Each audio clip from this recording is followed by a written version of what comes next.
Estamos volviendo a nuestro tema que hemos estado tratando. Solamente quiero mencionarle los temas que hemos desarrollado. El tema número 1 de nuestra serie fue Buscando al Dios verdadero. El tema número 2 fue La bondad del Dios verdadero. Y el tema número 3 que vimos fue La soberanía del Dios verdadero. Bueno, hoy nos toca desarrollar el tema número 4, que es la santidad del Dios verdadero. Así que hoy vamos a hablar acerca de la santidad de Dios, la santidad que tiene que haber en nuestra vida como reflejo del hecho de que somos hijos de Dios. Bueno, este es el tema más difícil que vamos a tratar en esta serie. Usted dirá, ¿por qué es el tema más difícil? Porque la santidad es un tema no muy popular hoy en día en la sociedad y también en la iglesia. Hoy en día muchas personas no quieren que se hable de santidad, prefieren hablar de cualquier tema menos de santidad. La santidad no es muy popular, ¿verdad que sí? Bueno, ustedes en sus notas que se les ha entregado al comienzo en la primera cara, digamos, del boletín, ustedes tienen un pasaje que hemos colocado ahí, que es Primera de Pedro 1:14 al 16. Espero que lo tenga ahí, observe usted su boletín, por favor. Ahí al comienzo usted tiene el pasaje. Y ese es nuestro texto de donde vamos a partir en esta mañana y luego vamos a estar regresando. Dice así la palabra del Señor, usted lo tiene en su boletín, dice: como hijos obedientes, no os conforméis a los deseos que antes teníais estando en vuestra ignorancia, sino como aquel que os llamó es santo, sed también vosotros santos en toda vuestra manera de vivir. Porque escrito está, sed santos porque yo soy santo. Hermano, yo quiero empezar diciéndole que si no sabemos lo que significa la santidad, o sea, lo que quiere decir santidad, entonces no sabemos por dónde vamos a empezar y no sabemos cómo debemos de ser santos. Así que vamos a dar una pequeña descripción, un pequeño significado de lo que quiere decir santidad dentro de la enseñanza general de las Escrituras. Hermano, la santidad en las Escrituras es como sinónimo de dividir, apartar, marcar límites. Y cuando yo estaba escribiendo esto de marcar límites, mi mente, que muy rápidamente se mueve por todos lados, se dirigió hacia una serie de libros que se titulan Límites. Yo no sé si ustedes los han visto. Yo se los recomiendo, se los recomiendo en verdad. Es una serie de libros que habla, por ejemplo, límites en el matrimonio, límites en el noviazgo, límites en la familia. Hermano, es una serie interesante, en verdad. Se lo recomiendo. Excelente serie, en verdad. Pero hermano, necesitamos marcar límites en nuestra vida porque esa es justamente la santidad. Hermano, la santidad es lo opuesto, es todo lo contrario a lo que viene a ser a lo impío, a lo común o a lo ordinario. En esencia, la santidad, hermanos, es lo puro, todo lo puro, como dice en el libro de Filipenses capítulo número 4. La santidad es lo sagrado. La santidad es lo que está sin mancha. La santidad es lo que está sin pecado. Eso es lo que quiere decir la santidad. Ahora, sencillamente la santidad es lo que separa a Dios de todo y de todos. Hermano, la santidad es parte de la naturaleza de Dios. Dios es la única persona en este universo que lleva por naturaleza el ser santo. En la Biblia vemos diversas personas que tuvieron un encuentro personal con Dios.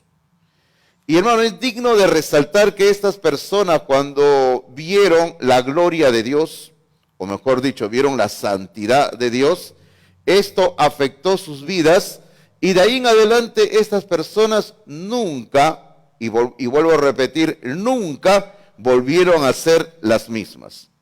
¿Qué es lo que afectó a estas personas? El hecho de que ellos vieron la santidad de Dios. Ahora, en la Biblia, hermano, hay muchas personas que se habla Así, bastante personas, más en el Antiguo Testamento donde hay más historias, y en el Nuevo Testamento hay personas que pudieron ver la santidad de Dios. Pero en sus notas solamente vamos a mencionar a 2 personas, nada más que a 2 personas, o sea, 2 botones, como decimos, ¿no? Para muestra 2 botones en este caso, ¿ya? Persona número 1, Moisés. Así que vamos al libro de Éxodo, por favor, donde Moisés tiene un encuentro con Dios, con Jehová.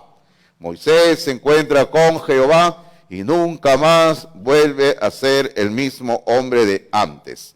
Éxodo capítulo 3, por favor. Capítulo 3, versículo número 1 al 6, dice así.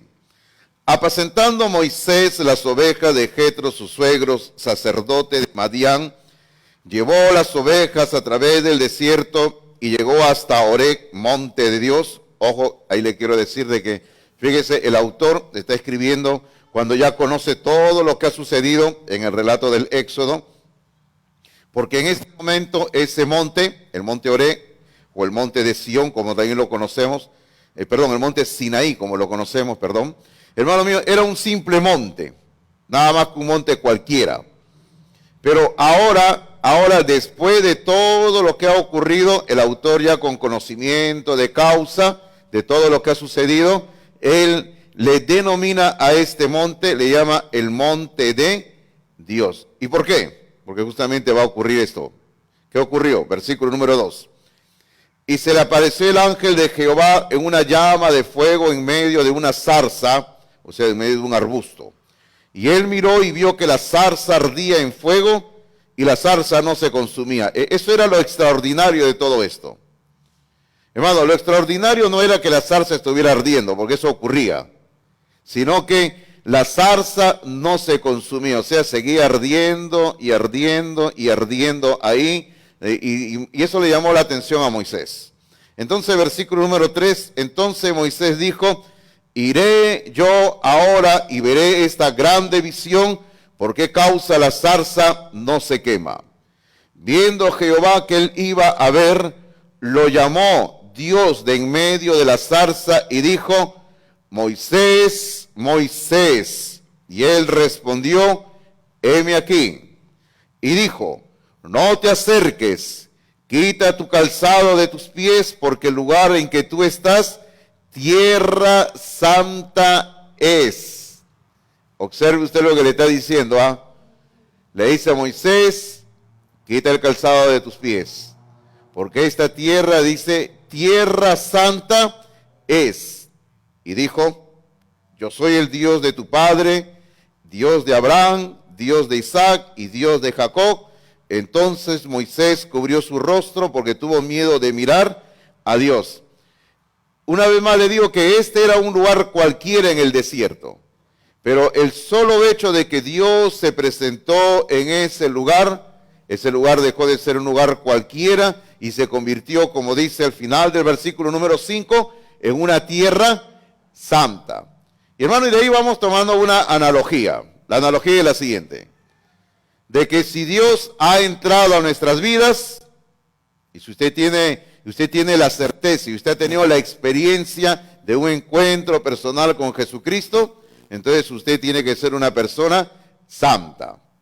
Ahora, si usted tiene la convicción de que Dios ha entrado a su hogar, entonces su hogar tiene que ser un hogar santo. Yo a veces he visitado casas donde tienen un letrero que ponen en la sala donde dice, no, Dios es nuestro principal invitado en este hogar. Él es el huésped, dice. Y está bien, está bien, está bien. Pero si Dios está en su casa, esa casa tiene que ser santa, hermanos. Usted recuerda, por ejemplo, y solamente menciono, no vamos a verlos, cuando Jacob tuvo el sueño, cuando estaba en el campo huyendo de su hermano, él soñó una escalera. Esa tierra, cuando él despertó, esa tierra se volvió una tierra santa. Él dijo, este es Betel, casa de Dios, dijo. Luego, cuando Josué tuvo una experiencia similar a la de Moisés, el discípulo de Moisés, Josué, cuando estaba rodeando Jericó, Josué no sabía qué hacer. La Biblia dice que él fue al campo y estando en el campo se le presentó el ángel de Jehová, capitán de los ejércitos del Señor, y ahí en ese momento se le dijo lo mismo, mira Josué, esta tierra es santa ahora. Es que en cualquier lugar donde nosotros tenemos una experiencia con Dios, hermano, ese lugar y nosotros debemos de ser santos. Segunda persona, persona número 2, Isaías. Persona número 2, Isaías. Así que vaya al libro de Isaías capítulo número 6, por favor. Salte al libro de Isaías capítulo número 6. Aquí encontramos la historia de el llamado de Isaías. Y bueno, y también quizás podemos decir la conversión de Isaías. Porque acá hay bastantes figuras, por si acaso, que podríamos hablar. Por ejemplo, los carbones encendidos al rojo vivo. Tiene cierto vínculo con la sangre de Cristo que limpia el pecado. Y acá hay muchas historias, o perdón, muchas figuras. Capítulo 6 de Isaías, versículo número 1 al 8, dice así. En el año que murió el rey Usías, un rey muy bueno, un hombre muy temeroso de Dios, dice, vi yo al Señor sentado sobre un trono alto y sublime, y sus faldas llenaban el templo. Qué tal visión tan majestuosa, ¿no? Imagínese usted, ver a Dios en el templo, una visión majestuosa. Y dice el versículo número 2, dice, por encima de él había serafines. Ahora, ¿por qué aparecen acá en la escena los serafines? En el cielo, de acuerdo a Apocalipsis capítulos 4 y 5, en el cielo, cerca del trono de Dios, están los querubines. Pero ahí, más cerca, por decir al trono de Dios, están los serafines. Porque los serafines son los encargados de custodiar, de guardar, de proteger la santidad de Dios. Así que aquí estamos, cuando aparecen serafines es santidad, la santidad de Dios. Y aquí dice, versículo 2, que por encima de él, por encima de Dios, estaban los serafines. Y fíjense, dice, cada uno tenía 6 alas, con 2 cubrían sus rostros, con 2 cubrían sus pies y con 2 volaban. Y el uno al otro daba voces, o sea, el uno al otro gritaba, ¿ok? No estaban cantando, O sea, habían ahí, dice, habían serafines. Hermano, había un serafín aquí, por decir, había otro serafín por acá, y el que estaba acá le gritaba al otro, y el otro repetía lo mismo gritándole al otro, y así estaba.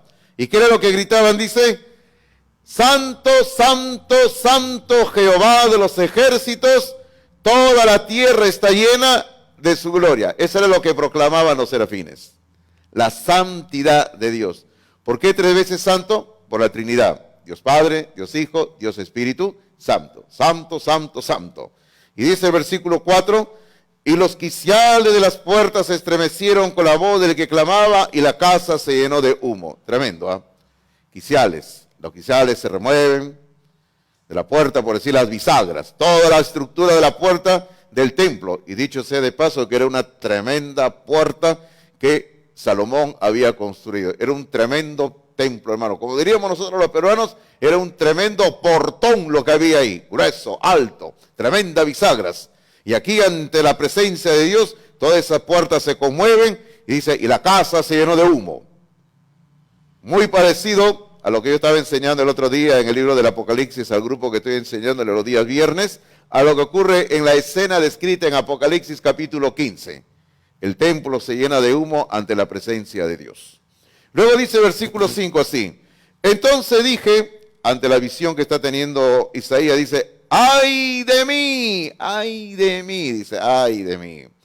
Que soy muerto, porque siendo hombre inmundo de labios y habitando en medio de pueblo que tiene labios inmundos, han visto mis ojos al Rey Jehová de los ejércitos.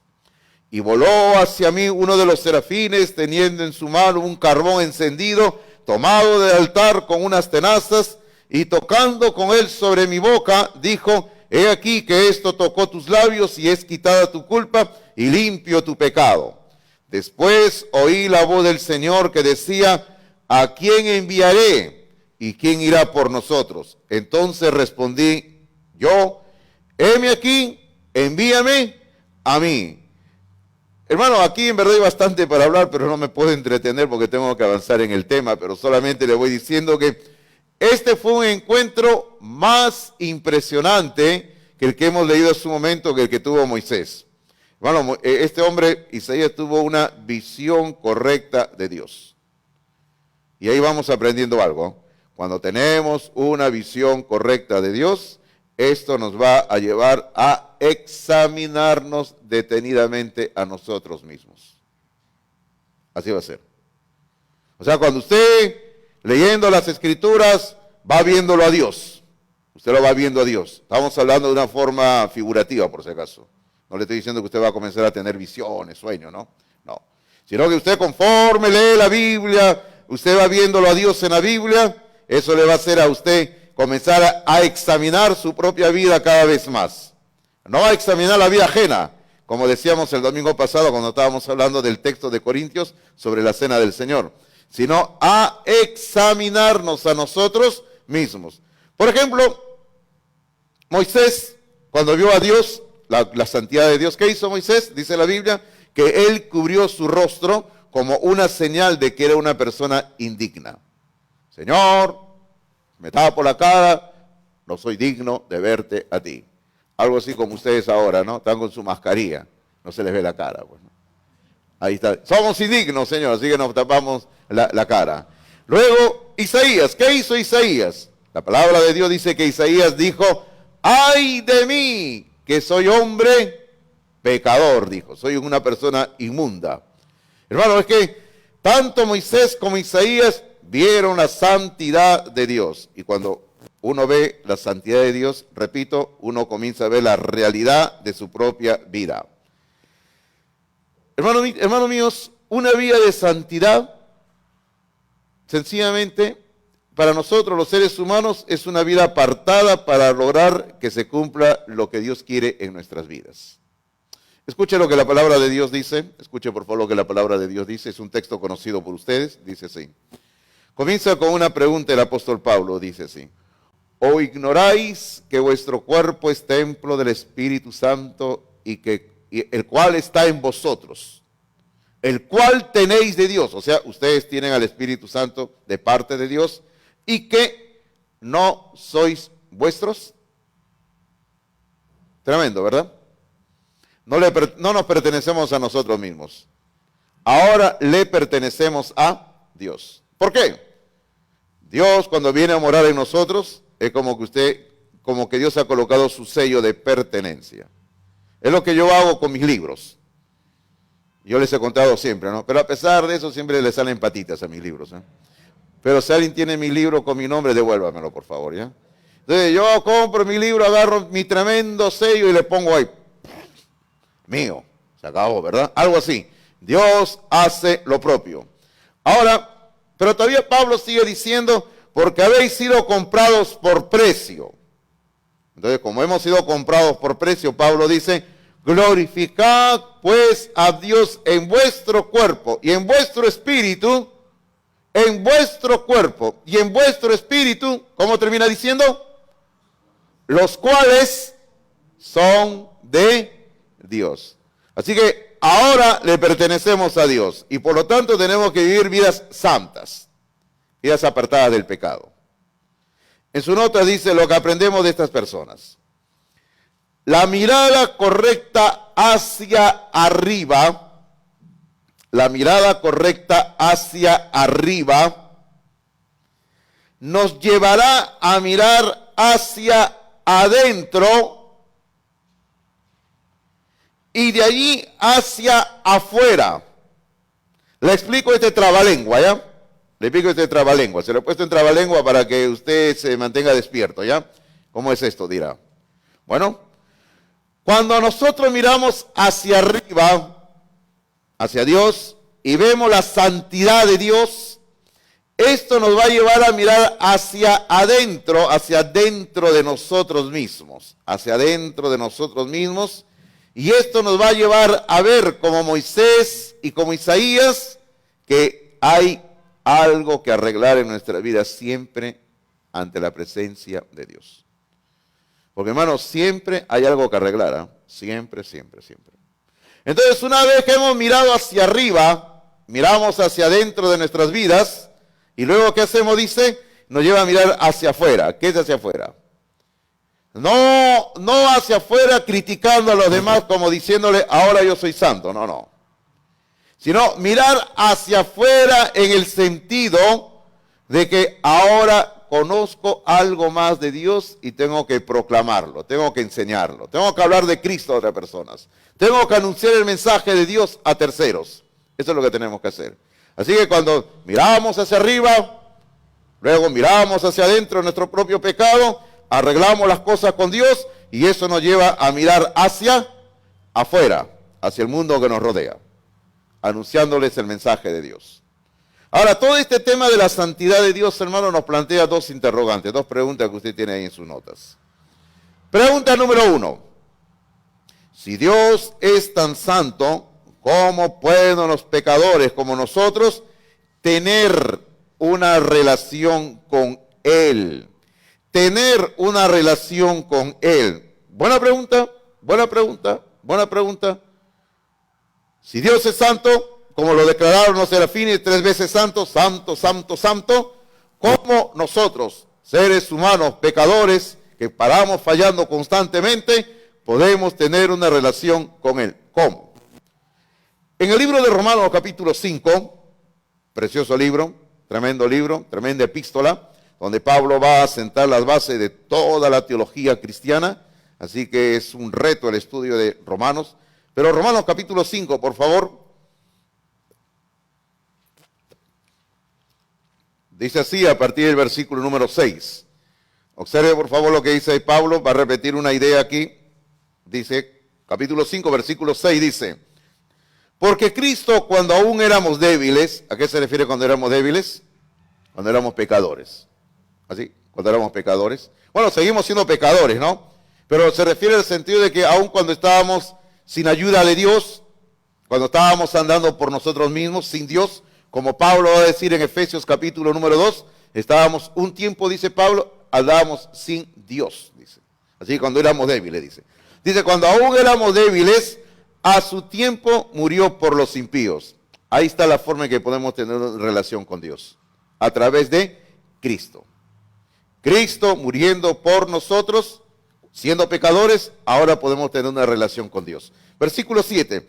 Ciertamente apenas morirá alguno por un justo. Con todo pudiera ser que alguno osara morir por el bueno. Y el versículo 8, texto muy conocido, dice: mas Dios muestra su amor para con nosotros, en que siendo aún pecadores, como dice en el versículo 6, siendo débiles, siendo aún pecadores, Cristo murió por nosotros. Pues mucho más, estando ya justificados en su sangre, por Él, o sea, solo por Cristo, seremos salvos de la ira. Así que ante la pregunta que se ha planteado, ¿verdad? ¿Cómo pueden los pecadores, como nosotros, tener una relación con Él? La respuesta sencillamente es a través de lo que Cristo ha provisto por medio de su muerte, nada más. En sus notas hay algo que hemos colocado, que tratamos de resumir este pasaje así. Lo que la santidad de Dios demanda, el amor de Dios lo provee. ¿Qué dice usted? ¿Amén o no? Yo digo amén, ¿ah? Lo que la santidad de Dios demanda, el amor de Dios lo provee. La santidad de Dios demanda juicio, castigo, sanción para el pecador, pero el amor de Dios ha dado a su Hijo Jesucristo, ha provisto el único medio para tener comunión con Dios. Pregunta número 2. Vamos a la pregunta número 2. Si Dios declara que soy santo, porque ahora todos los que estamos en Cristo Jesús somos santos, ¿verdad? ¿Lo sabía o no lo sabía usted? Sí, ¿verdad? Ahora, antes de seguir con la pregunta, por ejemplo, cuando Pablo le escribe la famosa carta a los Corintios, y ese es un tema que hemos hablado de una forma recurrente no sé cuántas veces, hermano, cuando Pablo le escribe la primera carta a los Corintios, Pablo le dice, no, Pablo a los Corintios le dice, no, una iglesia santa, le dice, ustedes son santos en Cristo Jesús, llamados a ser santos, le dice, ¿no? Fíjese, tremendo, ¿eh? Una iglesia que estaba actuando mal, Pablo le dice, ustedes son santos, le dice, ¿no? Ahora, entonces, volvemos a la pregunta, dice, si Dios declara que soy santo, ahí viene la pregunta, ¿por qué sigo pecando? Buena pregunta, ¿verdad? Buena pregunta. Ahora, yo le pregunto a usted, ¿usted por qué peca, hermano mío? ¿Usted por qué peca? Usted peca porque quiere, ¿sí o no? ¿Cuántas veces usted se ha propuesto hacer dieta? Oh, aquí en Perú proponerse hacer dieta, no, pues, acá no se propone hacer dieta en Perú. Acá en Perú se come rico, ¿sí o no? Acá se come rico. Ay, ay, acá imposible, acá hay 1100 comidas, ¿verdad? El otro día estaba viendo un programa de comida con mis hijas y no recuerdo en qué país decían que en ese país había una tremenda variedad de papas y había 30 y no sé cuántas variedades. Y con mis hijas nos mirábamos. Parece que nunca han venido al Perú, le digo. Porque en Perú dice que hay, según he leído, algo de 5000 variedades de papas, hermanos. Imagínese usted, ¿eh? Por eso digo, acá en Perú es imposible hacer dieta. Ahora, hermanos míos, es como que digo, ¿usted por qué sigue comiendo? Porque quiere comer, ¿sí o no? Ustedes ahorita ya están carburando ya, pastor, ya va a ser las 9. Pastor, ya tenemos derecho a tomar un buen desayuno, ¿no? Así es, ¿no? Entonces, lo mismo aplica en el orden espiritual. O sea, ¿por qué sigo pecando si Dios dice que soy santo? Usted peca porque quiere, sencillamente. Hace un tiempo llevamos un curso que estuve dictando acá en la iglesia los días miércoles. Un curso que casi, bueno, que no es que casi, estuvimos un año, un poco más de un año, creo, estudiando doctrina. Y bueno, si usted tiene los apuntes, usted va a encontrar en uno de los capítulos que tratamos sobre este asunto de la santidad. Entonces, mire usted en su nota, yo he colocado así. La santificación en la vida del creyente tiene 3 tiempos. Exactamente así como hay 3 tiempos, pasado, presente y futuro, igual. Hay 3 tiempos en la santificación en la vida del creyente. El primero, es instantánea. O sea, cuando nosotros nos convertimos a Cristo, en ese momento es instantánea la santificación. En ese momento somos santos. En ese momento nos convertimos en santos. Eso me hace recordar, por ejemplo, mire usted, le hago una analogía, una comparación. Más o menos en el año 96, por ahí más o menos con Benny compramos un terreno nosotros. Entonces fuimos a comprar un terreno, hablamos con la inmobiliaria, una empresa, firmamos los documentos, dimos la inicial y así hicimos, ¿no? Entonces en ese momento que yo di la inicial, bueno, que dimos la inicial con Benny, la inmobiliaria nos hizo firmar los documentos, todos nos dieron el contrato y todo. ¿Y sabe lo que nos dijeron? Nos dijeron, ahora ustedes son dueños de un terreno. Y yo le pregunto, ¿era dueño del terreno? Usted dice, ¿era dueño del terreno o no? Todavía, ¿sí o no?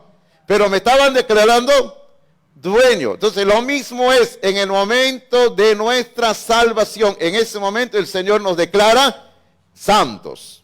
Ahora, número 2. Es progresiva. Es progresiva. Claro, porque conforme voy conociendo más de Jesús, conforme voy conociendo más de la Biblia, conforme soy más obediente a Jesús, llego a ser más santo, más santo. Por eso se habla de una santidad progresiva. Ahora, volvemos a la figura del terreno. Cuando hice el contrato con la empresa me dijo, bueno, usted tiene que pagar algo de 36 letras, 3 años, tanto. Oh, hermanos, ahora mirando después de tantos años, yo decía, no, ¿y por qué no compré otro lote más, no? Porque baratísimo, hermanos, en ese tiempo. No llegaba a la cifra total, no llegaba ni a $5,000. Ahora usted vaya a ver cuánto está un terreno por ahí, ¿no? Estaba bordeando los $100,000, un lote nada más hacía. ¿Y sabe qué? Entonces, comencé cada mes a pagar. Pagamos cada mes, pagamos cada mes. O sea, algo progresivo. O sea, vamos a decir que la empresa agarró y dijo, bueno, vamos a dividir este lote, vamos a decir así figurativamente, en 36 partes, ¿ya?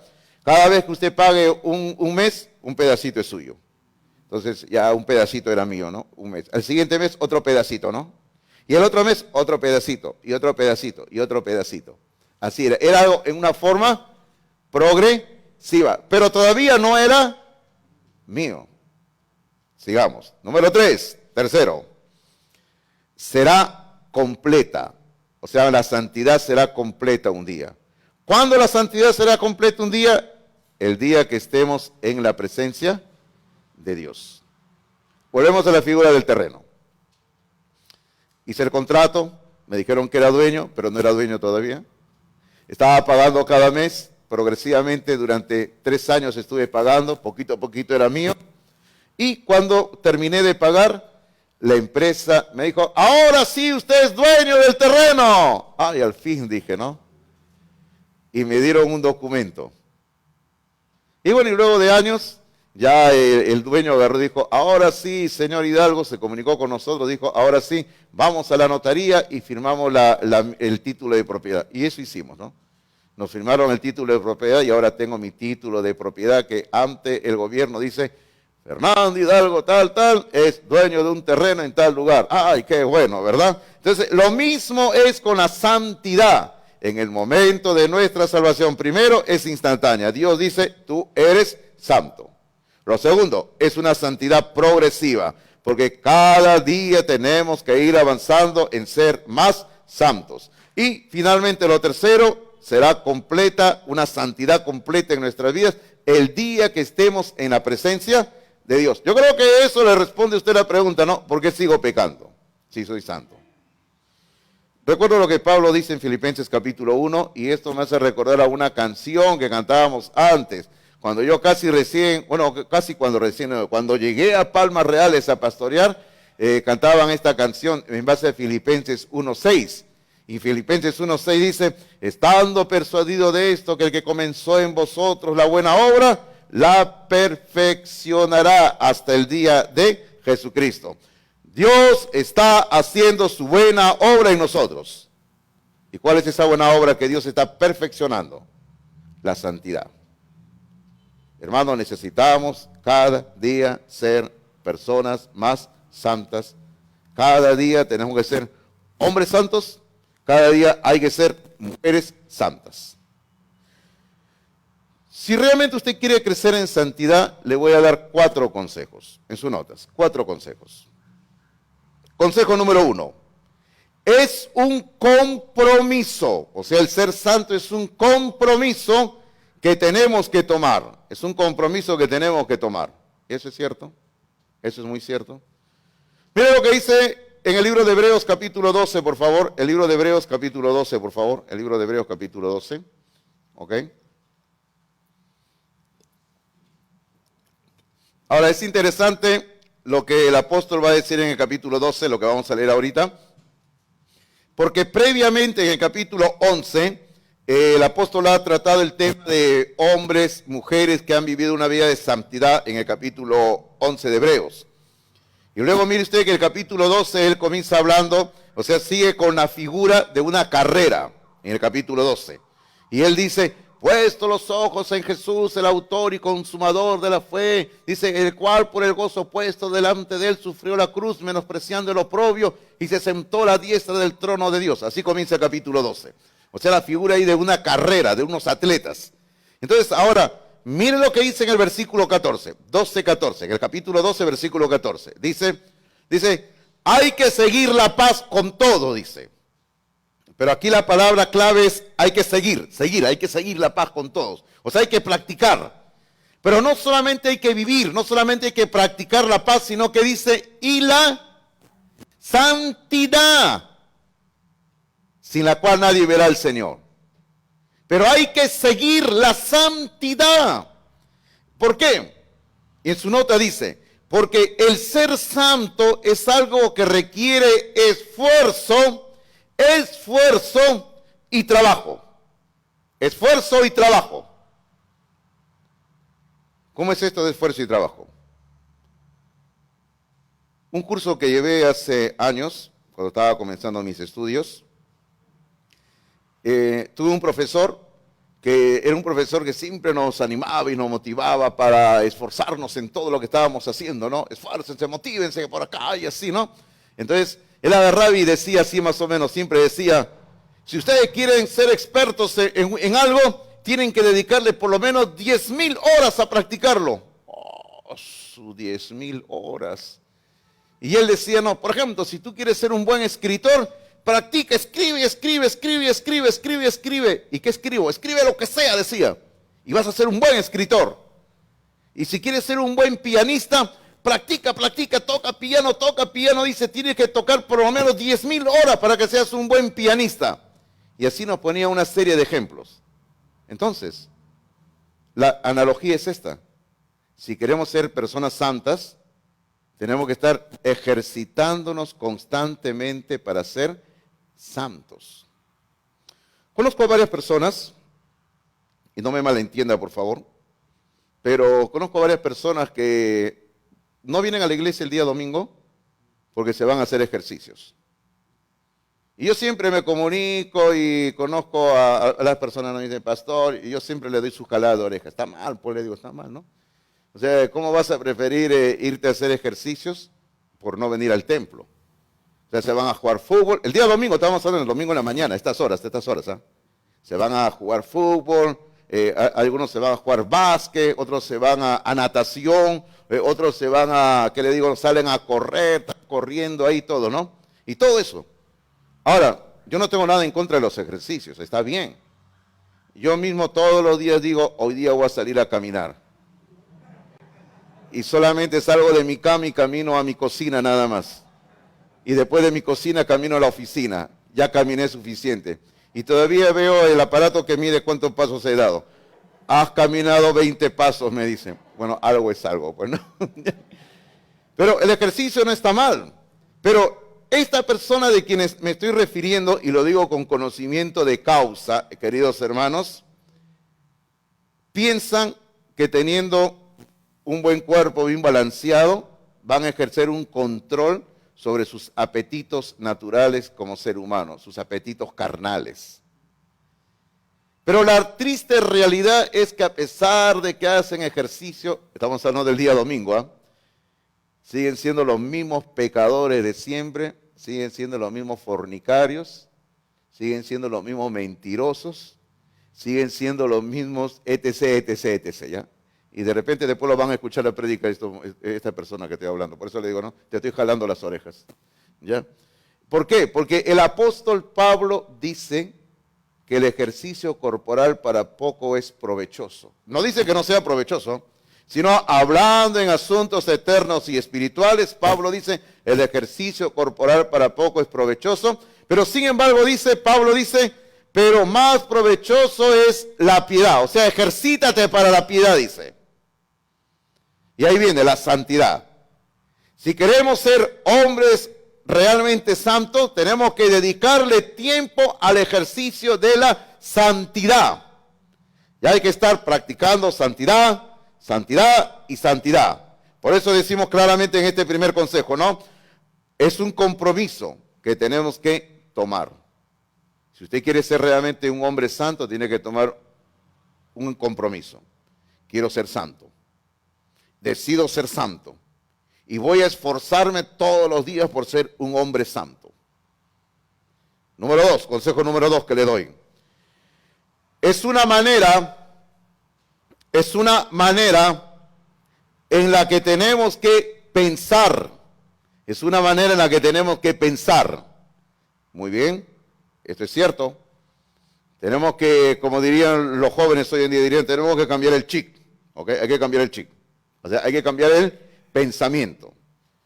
Pablo, hablándole a los Romanos, capítulo 12, pasaje muy conocido por nosotros, donde Pablo habla de presentar nuestros cuerpos en sacrificio.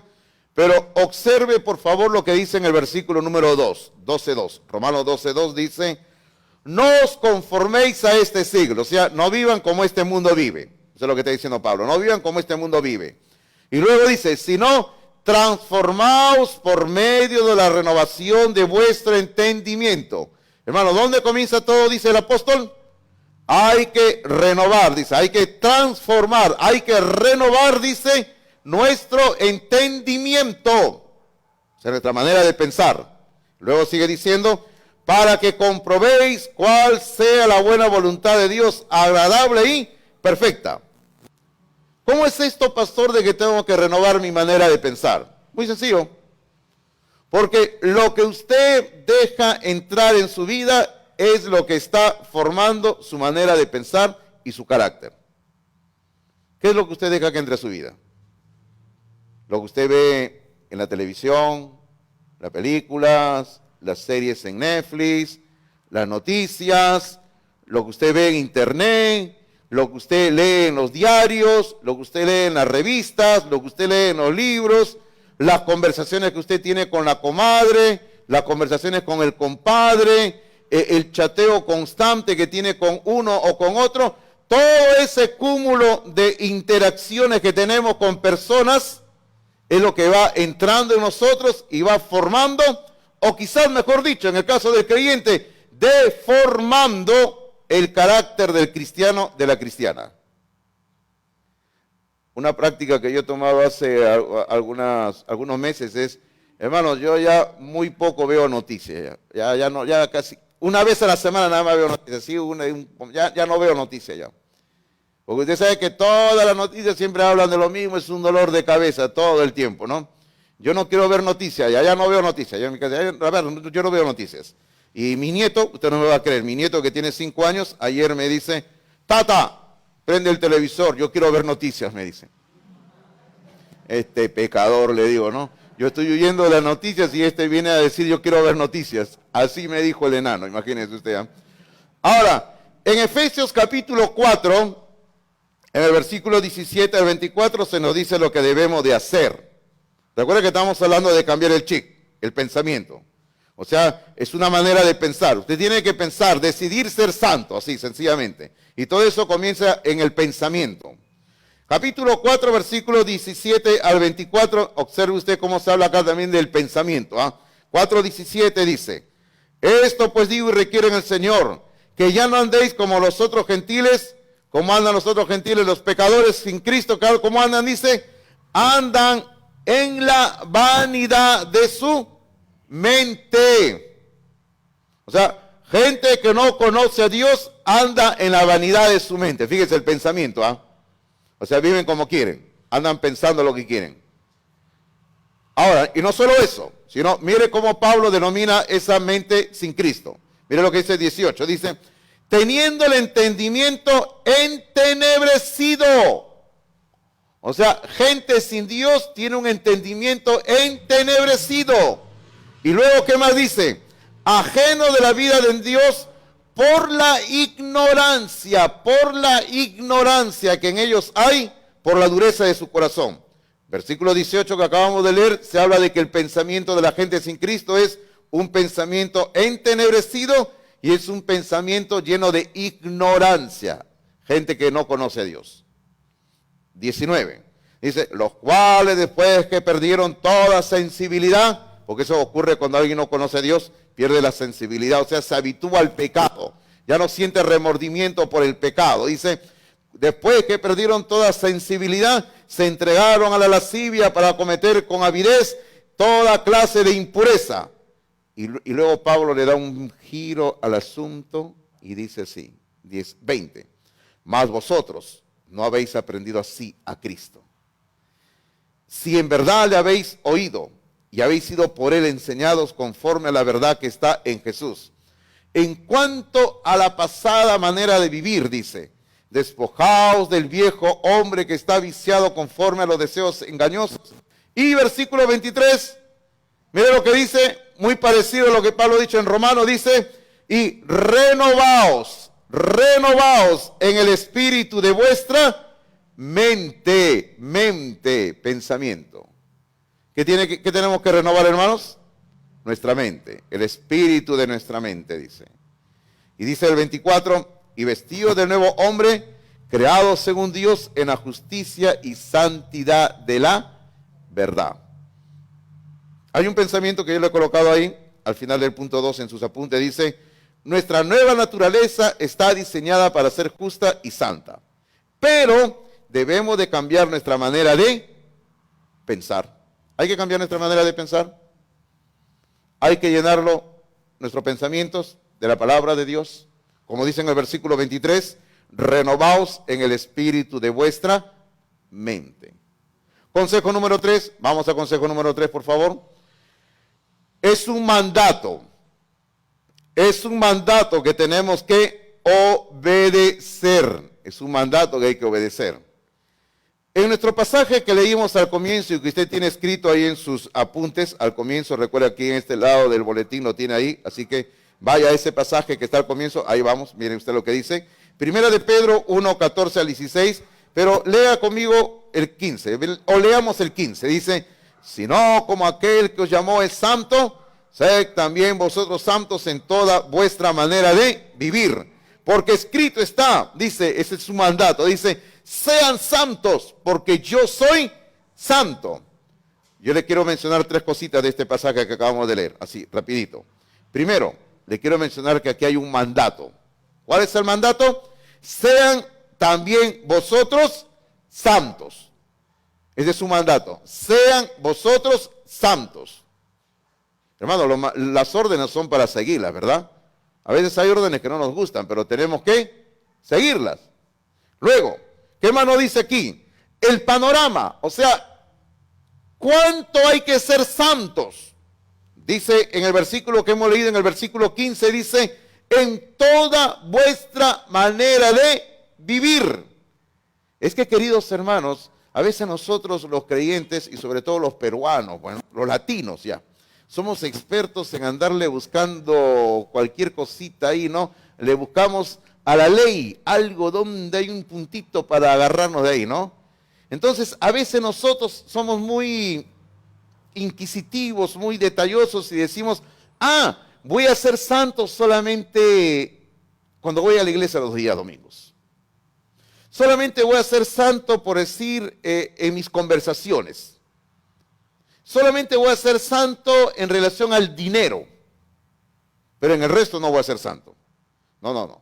No voy a ser santo en mi pureza sexual. Hermano, porque hay creyentes que viven una vida en el área sexual que no es nada de santidad.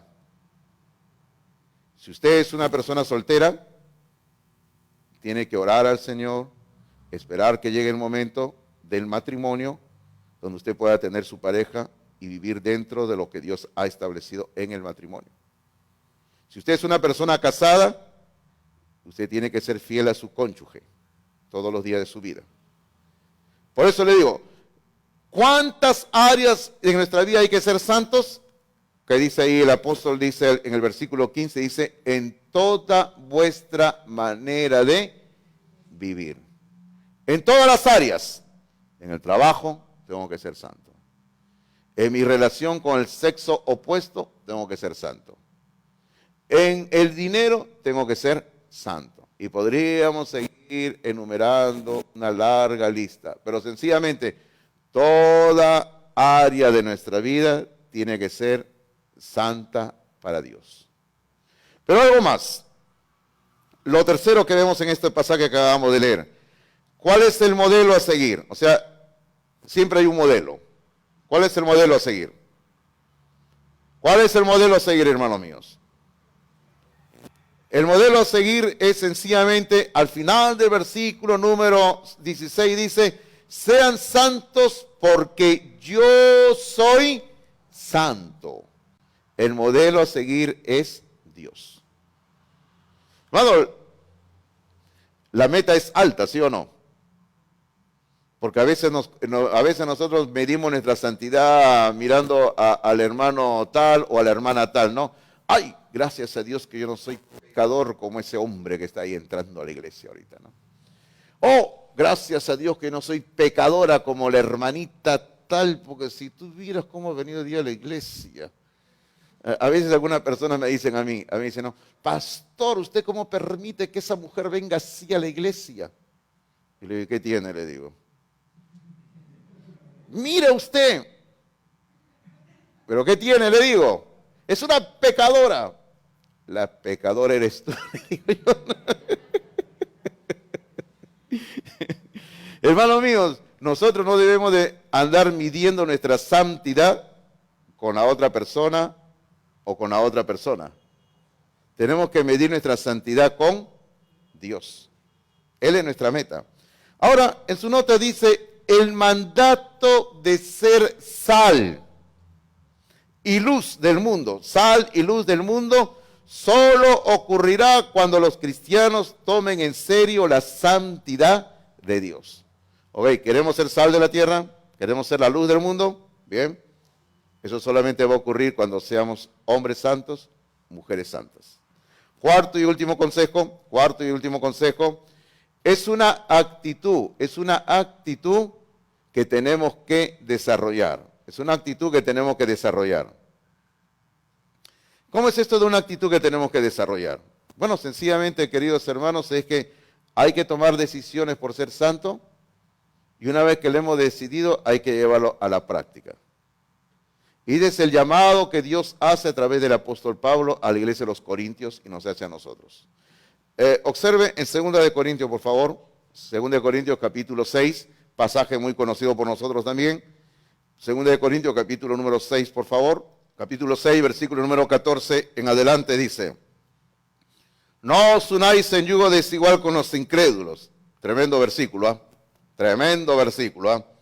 Así que eso va sobre todo para los solteros, las solteras. No se busque una persona inconversa.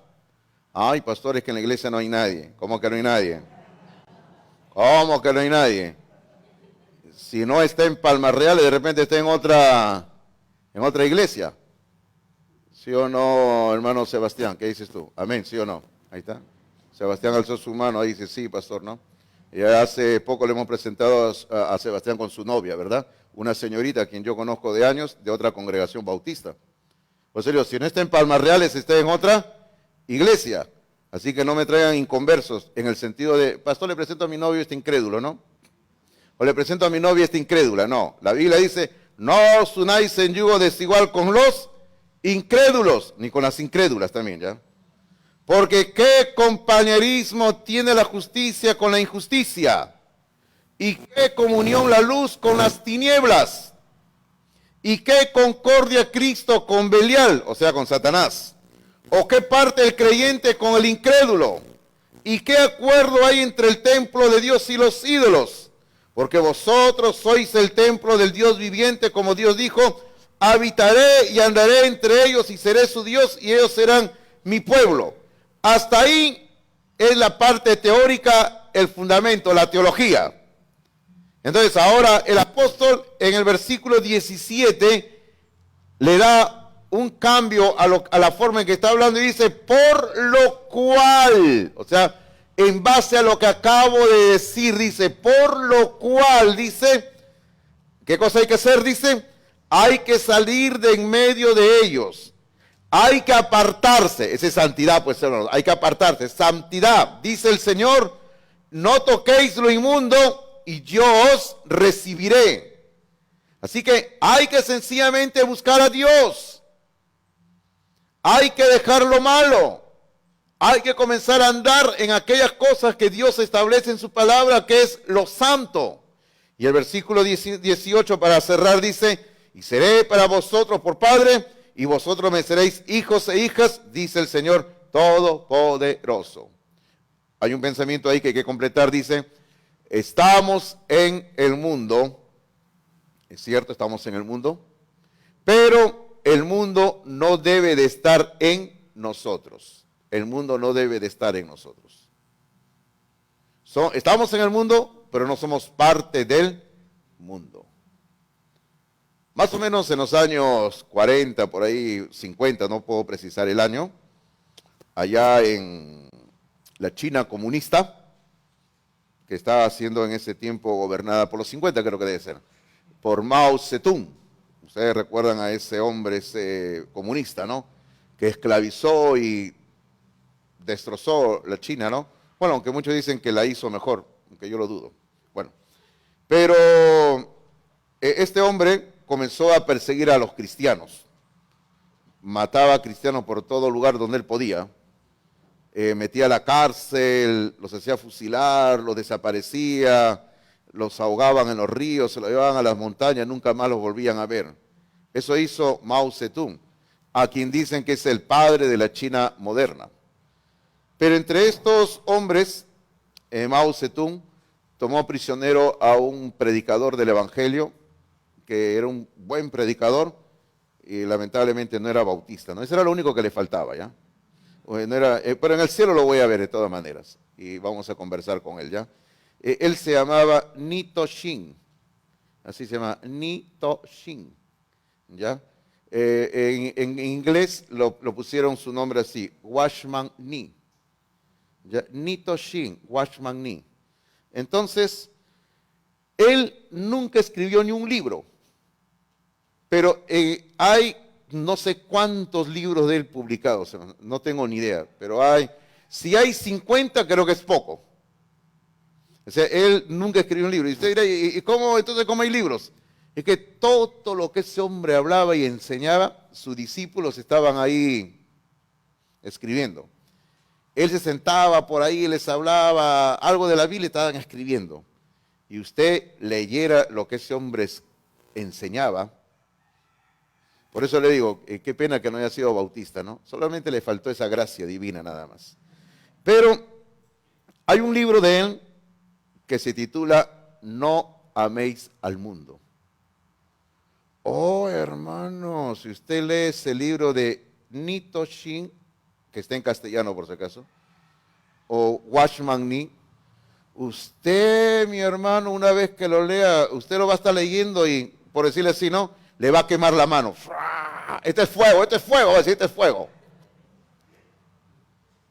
Porque este predicador del Evangelio, con toda la gente que le enseñaba la palabra de Dios, habían tomado literalmente lo que hemos leído en la Escritura hace un momento en Corintios, donde dice, salid en medio de ellos, yo os recibiré. Y ellos salieron a las provincias, dejaron la ciudad, se fueron a las provincias, al campo, caminaban por todo lugar predicando el Evangelio. Y él estaba predicando en una aldea, luego se iba a predicar a otra aldea, y los comunistas por todos lados lo perseguían. Decían, ¿dónde está este predicador? Lo perseguían por todo el tiempo. Y durante años lo estaban persiguiendo por todo China, por el norte, por el sur, por allá, por acá. Y él andaba por todos lados predicando el Evangelio. Hasta que una de esas alguien lo traicionó, lo metieron a la cárcel, lo torturaron y lo fusilaron. Murió siendo joven todavía, no llegaba ni a los 50 años, o sea, 40 y tantos años nada más. Pero lo que yo voy es esto. Cuando alguien decide vivir una vida de santidad para Dios, se puede vivir una vida de santidad para Dios. Le quiero decir a usted que hay 3 cuestiones prácticas que usted puede hacer. Eso ya no está en su sermón, ahí no está en las notas. Es un plus, un adicional, ¿ya? Eso ya tiene un precio aparte, ¿ya? ¿Ya? Y hay 3 cuestiones prácticas que usted puede hacer si usted realmente quiere vivir en santidad. Lo primero que usted tiene que hacer, número 1, rechace el mal. Rechace el mal. O sea, se me presenta la oportunidad de hacer algo malo, rechácelo. Rechace el mal. Número 2, busque a Dios con todo su corazón. Busque a Dios con todo su corazón. Eso es lo que tenemos que hacer todos los días.